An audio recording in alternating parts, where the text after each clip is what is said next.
Governor സർക്കാർ തർക്കം വലിയ രീതിയിലേക്ക് എത്തി. ഭാരതാംബയായിരുന്നു പ്രധാന വിഷയം. അതിനെ പറ്റിയിട്ട് CPIക്ക് ചില അഭിപ്രായ വ്യത്യാസങ്ങളൊക്കെ ഉണ്ടായി. പക്ഷേ ഇതൊന്നും പറയാനായിട്ട് CPIക്ക് എന്തോ നാവ് പൊങ്ങുന്നില്ല. പിണറായിയോട് പറയാനായിട്ട് പല മുഖങ്ങൾ വഴി പല കൈ വഴിയൊക്കെ പറഞ്ഞാണ് സംസാരം പോകുന്നത്. എന്താ CPIക്ക് മുഖ്യമന്ത്രിയോട് ഭയമാണോ? അതായത് പ്രിയൻ, ഇതിനകത്ത് സംഭവിച്ചിരിക്കുന്നത് ഇത്തരത്തിൽ രാജ്ഭവനിൽ പരിസ്ഥിതി ദിനവുമായി ബന്ധപ്പെട്ട് ഒരു പ്രോഗ്രാം സർക്കാർ സംഘടിപ്പിക്കുന്നു. സർക്കാർ സംഘടിപ്പിക്കുന്ന പരിപാടി രാജ്ഭവനാണ് വേദി. ഗവർണറുടെ അധ്യക്ഷതയിൽ രാജ്ഭവനിൽ നടക്കുന്ന പരിപാടിയിൽ ഭാരതാംബയുടെ ചിത്രം വയ്ക്കുന്നു. CPIക്ക് ഒരു പ്രത്യേകതയുണ്ട്. CPI എപ്പോഴും CPMനേക്കാൾ കമ്മ്യൂണിസം കൂടുതൽ ഞങ്ങൾക്കാണ് കൂടുതൽ. കമ്മ്യൂണിസം പറയുന്നത് ഞങ്ങളാണ്. കമ്മ്യൂണിസം ഈ പ്രസ്താവനയിലും പാർട്ടിയിലും ഭരണത്തിലുമൊക്കെ ഞങ്ങളാണ് മികവാർന്നവർ എന്ന് പറയാനായിട്ട് മിടുക്ക് കാണിക്കുന്ന ചില കുട്ടികൾ മിടുക്ക് കാണിക്കാൻ ശ്രമിക്കുമല്ലോ, അല്ലെങ്കിൽ ചില ആളുകൾ മിടുക്ക് കാണിക്കുമല്ലോ, നിങ്ങളെക്കാൾ ഞാൻ മിടുക്കരാണ് എന്ന് കാണിക്കാൻ ശ്രമിക്കുന്നത് പോലെ നമ്മൾ പറയും ഏരിയ പിടുത്തം എന്ന് പറയും. പച്ച മലയാളത്തിൽ തിരുവനന്തപുരത്ത് അല്ലെങ്കിൽ നമ്മൾ മൊത്തത്തിൽ ഏരിയ പിടുത്തം എന്ന് പറയും. അങ്ങനെ ഏരിയ പിടിക്കാനായി ഭാരതാംബയുടെ ചിത്രം ഒരു കുഴപ്പമായി, ഒരു തെറ്റായി പറഞ്ഞുകൊണ്ട് ഇവർ ഇറങ്ങി വന്നു. പ്രസാദ് മിനിസ്റ്റർ നമ്മൾ ഇത്രയും കളിയാക്കി പറയുമ്പോഴും ഈ പറയുന്ന CPIയുടെ മിനിസ്റ്റർമാരിൽ ഏറ്റവും മിടുക്കനായ ഒരു മിനിസ്റ്ററാണ്. ഒരു നല്ല പരിസ്ഥിതിവാദിയാണ്, ഒരു നല്ല കമ്മ്യൂണിസ്റ്റുകാരനാണ്. രാജനേക്കാളും ഏറ്റവും നല്ല ആൾക്കാർ ഇഷ്ടപ്പെടുന്നൊരു മിതവാദിയായ മന്ത്രിയാണ് പ്രസാദ്. അങ്ങനെ പ്രസാദ് അദ്ദേഹത്തിൻ്റെ പാർട്ടി വേദിയിലും അവരുടെ ഫോറത്തിലും അദ്ദേഹം ഉൾപ്പെട്ട ഫോറത്തിലും മുഖ്യമന്ത്രിക്കും കൈമാറുന്നു. എന്നാൽ ഇങ്ങനെ മുഖ്യമന്ത്രിക്കും അവരുടെ ഫോറത്തിലും കൈമാറിയിട്ടും മുഖ്യമന്ത്രി ഇതുവരെ ഇത് ഇടപെട്ടിട്ടില്ല. സാധാരണ ലെവലിൽ ഇത്തരത്തിൽ എന്നാൽ മന്ത്രി സജി ചെറിയാൻ, വാസവൻ തുടങ്ങിയുള്ളവരൊക്കെ CPM മന്ത്രിമാരൊക്കെ ഇത് ഏറ്റുപിടിച്ചിരുന്നു. പക്ഷേ ഇതിനൊരു വിവാദമാക്കാൻ ആരും തയ്യാറായില്ല. മുഖ്യമന്ത്രി തുടക്കം മുതൽ ആർലേക്കറുമായി ഒരു വളരെ അടുപ്പത്തോടെയാണ് അദ്ദേഹം പോയത്. ആർലേക്കർ വന്ന് ഇറങ്ങിയത് മുതൽ ഇതുവരെയുള്ള എല്ലാ കാര്യങ്ങളിലും ആർലേക്കറോട് വളരെ അടുത്ത ഒരു സമീപനമാണ് മുഖ്യമന്ത്രി കാട്ടിയിട്ടുള്ളത്. അതിൻ്റെ കാരണം നമ്മളിപ്പോൾ ആരിഫ് മുഹമ്മദ് ഖാനെ കുറിച്ച് പറയുകയാണെങ്കിൽ ആരിഫ് മുഹമ്മദ് ഖാൻ്റെ ബാക്ക് ഹിസ്റ്ററിയും മുഖ്യമന്ത്രിയുടെ 1966 ബാക്ക് ഹിസ്റ്ററിയൊക്കെ വെച്ചിട്ടുള്ള അവർ തമ്മിലുള്ള ഒരു ചേർച്ചയില്ലായ്മയാണ്. ഒരു കാട്ടിൽ ഒരു സിംഹം മതി എന്നൊക്കെ പറയുന്നത് പോലെ. ഏതായാലും നമ്മളിത് പറഞ്ഞു വരുമ്പോൾ ഇതിപ്പോൾ മുഖ്യമന്ത്രി ഏറ്റെടുത്തിട്ടില്ല. ഈ കേസ് എന്നോടിപ്പോൾ പ്രിയൻ ചോദിച്ചു എന്തുകൊണ്ട് CPIക്കാർക്ക് നേരിട്ട് പറഞ്ഞുകൂടാ. ഇതിപ്പോൾ അവർ നീങ്ങിയിരിക്കുന്നത് എങ്ങനെയെന്നറിയാം. കൃഷി വകുപ്പ് സെക്രട്ടറി ആയിട്ടുള്ള അശോക് എന്ന ഉദ്യോഗസ്ഥനെ കൊണ്ട് ചീഫ് സെക്രട്ടറിക്ക് കത്തയച്ചിരിക്കുന്നു. എന്നിട്ട് ചീഫ് സെക്രട്ടറി ഒരു അറിയിപ്പ് ഗവർണർക്ക് കൊടുക്കണം.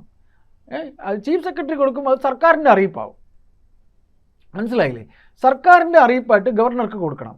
അങ്ങനെ ഗവർണർ ഈ കത്ത് സർക്കാരിന് കൊടുക്കാൻ വേണ്ടി ഇരിക്കുവാണ്. സർക്കാരായിട്ട് ഗവർണർക്ക് കൊടുക്കാൻ വേണ്ടി ഇരിക്കുവാണ്. അങ്ങനെയാണ് ഇപ്പോൾ അത് നീങ്ങാൻ പോകുന്നത്. അതാണ് ഇപ്പോൾ പ്രിയൻ ചോദിച്ചത്, എന്താ CPIക്ക് പേടിയാണോ? അതായത് ഇതിനകത്തൊരു വലിയ കുഴപ്പമുണ്ട്. അതായത് ഈ പറയുന്ന ഒരു മുന്നണിയിലെ രണ്ട് പാർട്ടികൾ പ്രധാനപ്പെട്ട പാർട്ടികളാണ്, ശക്തമായി നിലപാടെടുക്കുന്ന രണ്ട് പാർട്ടികൾ. ഇവർക്ക് ഒരേ ആശയധാരയാണുള്ളത്. എന്നിട്ട് പോലും പരസ്പരം കമ്മ്യൂണിക്കേഷൻ ചെയ്യാനായിട്ട് ഒരു ബുദ്ധിമുട്ടുണ്ടാകുന്നു എന്ന് പറഞ്ഞു കഴിഞ്ഞാൽ അതിനകത്ത് ഒരു പ്രശ്നമല്ല ഉള്ളത്, ഒരുപാട് പ്രശ്നമുള്ളതിൻ്റെ സൂചനയാണ്. പ്രസാദിന് നിലവിൽ സർക്കാരുമായിട്ട് ചില പ്രശ്നങ്ങളുണ്ട്. അയ്യപ്പദാസന് അറിയായിരിക്കും ഈ പറയുന്ന അവസ്ഥ എങ്ങനെയാണെന്ന്. ആറന്മുളയിലെ ഇലക്ട്രോണിക്സ് പാർക്കിന്റെ തർക്കം, അതിലൂടെ ഈ പറയുന്ന പ്രശ്നങ്ങളെല്ലാം തന്നെ വെളിയിലേക്ക് വരുന്നുണ്ട്. അപ്പോൾ അതും ഒരു ഘടകമായിരിക്കില്ലേ ഇതിനകത്ത്? അല്ല, നിരവധി പ്രശ്നങ്ങളുണ്ടെന്ന് ഇപ്പോൾ പ്രിയൻ പറഞ്ഞതുപോലെ അതിലൊന്ന് ഈ ആറന്മുളയിലുള്ള വിമാനത്താവളത്തിൻ്റെ വിഷയമായിരിക്കാം. രണ്ട്, നിരവധി വിഷയങ്ങൾ ഉണ്ടെന്ന് പറയുമ്പോൾ ഒന്ന് തൃശ്ശൂരത്തെ പൂരം കലക്കൽ വിഷയമുണ്ട്. തൃശ്ശൂരത്തെ പൂരം കലക്കൽ ഒരു വലിയ വിഷയമാണ്. തൃശ്ശൂരത്തെ പൂരം കലക്കൽ എന്ന് പറയുന്ന വിഷയത്തിൽ ഇതുവരെ ഗവൺമെൻറ് ഒരു സ്റ്റേണായ തീരുമാനം എടുത്തിട്ടില്ല. ഈ പറയുന്ന അജിത് കുമാറിനെ ഇപ്പോഴും ചേർത്ത് നിർത്തുന്നുണ്ട്.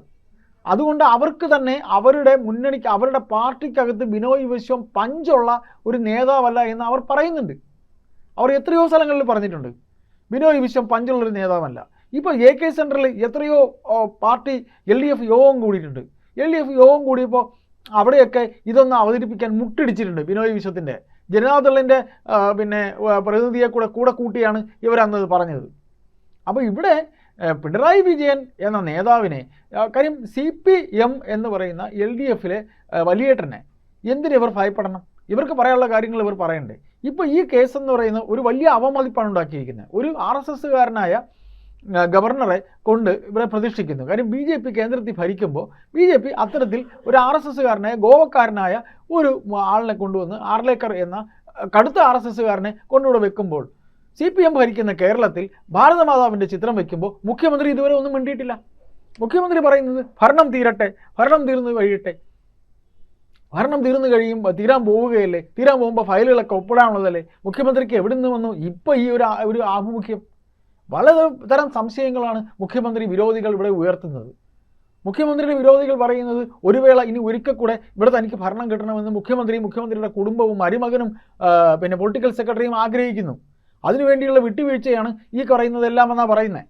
അങ്ങനെയുള്ള വിട്ടുവീഴ്ചയുടെ ഭാഗമായിട്ടാണ് അദ്ദേഹം ഈ പറയുന്ന എല്ലാ കാര്യങ്ങളും ചെയ്യുന്നത്. ഒരു വേള ഇദ്ദേഹത്തിനെയും CPM-നെയും കൂടി കുഴിച്ചടിക്കുകയാണ് ആര്? BJPയും RSSും. നിങ്ങൾക്കറിയാമല്ലോ 2 തവണ പിന്നെ ഡൽഹിയിൽ AAP ഭരിച്ചതിൻ്റെ 3-ാം തവണയായപ്പോൾ AAP തൂത്തെറിഞ്ഞതാണ് BJPക്ക് അങ്ങനെ സ്റ്റേണാറ്റ് പതിയെ ഒരു വെള്ള പേപ്പറിൽ മഷി പതിയെ പടരുന്നത് പോലെ ഇവരങ്ങ് പടരും. ഇവർക്കതറിയില്ല. ആർക്ക് അറിഞ്ഞുകൊണ്ട് ഇവർ ഈ പറയുന്ന പാർലമെൻ്ററി തലത്തിൽ CPM ഇന്നലെ ഗോവിന്ദൻ്റെ പ്രസ്താവന RSSുമായി ഞങ്ങൾ ബന്ധപ്പെട്ടിരുന്നു, ഞങ്ങൾക്ക് അങ്ങനെ ഒരു ബാന്ധവം ഉണ്ടായിരുന്നു. ഇന്ന് ഗോവിന്ദൻ പറയുന്നു അങ്ങനെ പറഞ്ഞിട്ടില്ല. ഗോവിന്ദൻ എന്താ EMSന് പഠിക്കുകയാണോ? അതായത് എനിക്ക് അതിനകത്തൊരു വിയോജിപ്പുണ്ട്. ഭാരതാംബയുടെ ചിത്രം ഗവർണർ രാജ്ഭവനിൽ വെച്ചു എന്ന് പറഞ്ഞിട്ട് എന്തെങ്കിലും പ്രശ്നമുണ്ടോ എന്നുള്ളതിനകത്ത് എനിക്ക് വിയോജിപ്പുണ്ട്. കാരണം അതിന് യാതൊരു കുഴപ്പവും ഇല്ല എന്ന് കരുതുന്ന ആളാണ് ഞാൻ. രണ്ടാമത്തെ കാര്യം എന്ന് പറഞ്ഞു കഴിഞ്ഞാൽ നമ്മളൊരു സ്വാതന്ത്ര്യദിനം ആഘോഷം നടക്കുമ്പോഴത്തേക്ക് അതിന് ഏറ്റവും മുമ്പിൽ നമ്മൾ നിർത്തുന്ന ആരെയാണ്? ഭാരതാംബയാണ്. ഭാരതാംബയ്ക്ക് എന്താണ് കുഴപ്പം? ഭാരതാംബ രവീന്ദ്രനാഥ് ടാഗോർ വരച്ച ഭാരതാംബയുടെ കയ്യിൽ ഒരു കയ്യിൽ ജപമാലയും മറ്റൊന്നിൽ പുസ്തകവും ധാന്യക്കതിരും അങ്ങനെ ധനവും ഒക്കെ ആയിട്ടുള്ള ഒരു ഭാരതാംബയാണ് രവീന്ദ്രനാഥ് ടാഗോർ വരച്ചത്. ഇപ്പോൾ 4 കൈകളിലായി 4 വസ്തുക്കളുണ്ട്. അത് ഇന്ത്യയുടെ ക്ഷേമത്തെയും ഐശ്വര്യത്തെയും വിദ്യയെയും ആത്മീയതയും എല്ലാം ചൂണ്ടിക്കാണിക്കുന്നതാണ്. അപ്പോൾ അതൊരു കാവി വസ്ത്രമുടുത്ത ഒരു ദേവിയെയാണ് രവീന്ദ്രനാഥ് ടാഗോറിൻ്റെ ചിത്രത്തിലുള്ളത്. അപ്പോൾ അതുപോലെ തന്നെ ബങ്കിം ചന്ദ്ര ചാറ്റർജിയുടെ ആനന്ദമഠത്തിനകത്ത് വന്ദേമാതരം ആലപിക്കുന്നുണ്ട്. വന്ദേമാതരത്തിനകത്ത് പ്രകീർത്തിക്കുന്നത് മുഴുവൻ ഭാരതാംബയാണ്. ഭാരതം നമ്മുടെ മാതാവാണ്. അതുകൊണ്ട് തന്നെ ഈ ഗവർണർ ഒരു ഭാരതാംബയുടെ ചിത്രം വെച്ചു, അതിനു മുൻപിൽ വിളക്ക് കൊളുത്തി എന്ന് പറഞ്ഞു കഴിഞ്ഞാൽ അമ്മയെ നമ്മൾ ആരാധിക്കുന്നതിന് തുല്യമല്ലേ? അങ്ങനെ ആരാധിച്ചു കഴിഞ്ഞാൽ എന്താണ് കുഴപ്പം? ആദരിക്കുന്നതിന് തുല്യം അല്ലേ? അതെ, ആരാധിക്കുക. അമ്മ ആദരിക്കുക മാത്രമല്ല ആരാധിക്കുകയാണ്. ആരാധനയോടുകൂടിയാണ് അമ്മയെ നോക്കേണ്ടത് എന്നുള്ളതാണ്. അപ്പോൾ അങ്ങനെ ചെയ്യുന്നതിൽ ഗവർണർ ചെയ്യുന്നതിൽ എന്ത് തെറ്റ് എന്നാണ് എൻ്റെ മറ്റൊരു സംശയം. അതായത് ഇതിപ്പോൾ രവീന്ദ്രനാഥ് ടാഗോറിനെ പിന്നെ കൂട്ടുപിടിക്കുകയോ അല്ലെങ്കിൽ രവീന്ദ്രനാഥ് ടാഗോറിനെ പറയുകയോ ഒന്നും വേണ്ട. ഈ പറയുന്ന ഭാരതാംബ എന്ന് പറയുന്നത് നമ്മളൊരു സങ്കല്പത്തിലെ ചിത്രമാണ്, നമ്മൾ സങ്കല്പമാണ്. നമ്മളിതൊരു ചിത്രമെന്ന് പറയുമ്പോൾ ഇപ്പോൾ പ്രിയൻ പറഞ്ഞു കയ്യിൽ ജപമാല, കതിര്, ഇതൊക്കെ എന്ന് പറയുന്നത് ഒരു ചിത്രകാരൻ്റെ ഒരു കലാകാരൻ്റെ ഒരു സങ്കല്പമാണ്. ദേവീ സങ്കല്പത്തിൽ പലതും നമുക്ക് വരയ്ക്കാം. അങ്ങനെയെങ്കിൽ ദുർഗാദേവി വരയ്ക്കാമായിരുന്നല്ലോ. ദുർഗാദേവിയുടെ ചിത്രം വരച്ചിട്ട് ഭാരതാംബ എന്ന് പറയാമായിരുന്നല്ലോ. ഈ നമ്മൾ തന്നെയാണ് ഭാരതാംബ. അമ്മയ്ക്കെല്ലാം ഒരേ രൂപമല്ല, ഒരേ രൂപമാണ്. അപ്പോൾ അത് നാളിതുവരെ നമ്മളൊരിടത്തും കണ്ടിട്ടില്ല. ഇപ്പം ഞാൻ ചോദിക്കട്ടെ, നമ്മളിപ്പോൾ ആരിഫ് മുഹമ്മദ് ഖാൻ അവിടെ ഉണ്ടായിരുന്നു. അദ്ദേഹം ഒരു ഇസ്ലാം മതക്കാരനാണ്. അദ്ദേഹത്തിന് അവിടെ ഖുർആനിലെ വചനങ്ങൾ അടങ്ങിയ ഒരു സാധനം, ഒരു ഫോട്ടോ വെച്ചുകൊണ്ട് അദ്ദേഹം ഒരു ഫംഗ്ഷനിൽ ഇരുന്നാൽ ഇതിനേക്കാളപ്പുറം വിവാദം ഉണ്ടാവില്ല. അദ്ദേഹം തികഞ്ഞ ഹൈന്ദവ വിശ്വാസി, തികഞ്ഞ ഹൈന്ദവ വിശ്വാസി ആയത് കേരളീയരുടെ ഭാഗ്യം. പക്ഷേ ഇവിടെ പൊളിറ്റിക്സ് എന്ന് പറയുന്നത്, ഇവിടുത്തെ പൊളിറ്റിക്സ് എന്ന് പറയുന്നത്, ഇവിടെ ഇദ്ദേഹം തീവ്ര ഹിന്ദുത്വവാദം അടിച്ചേൽപ്പിക്കാൻ ശ്രമിക്കുന്നു എന്നാണ് നമ്മൾ മനസ്സിലാക്കാനുള്ളത്. ഇവരാരും കണ്ട ആർലേക്കറൊന്നും കണ്ട സ്ഥലമല്ല കേരളം. കേരളം എന്ന് പറയുന്നത് മറ്റൊരു സ്ഥലമാണ്.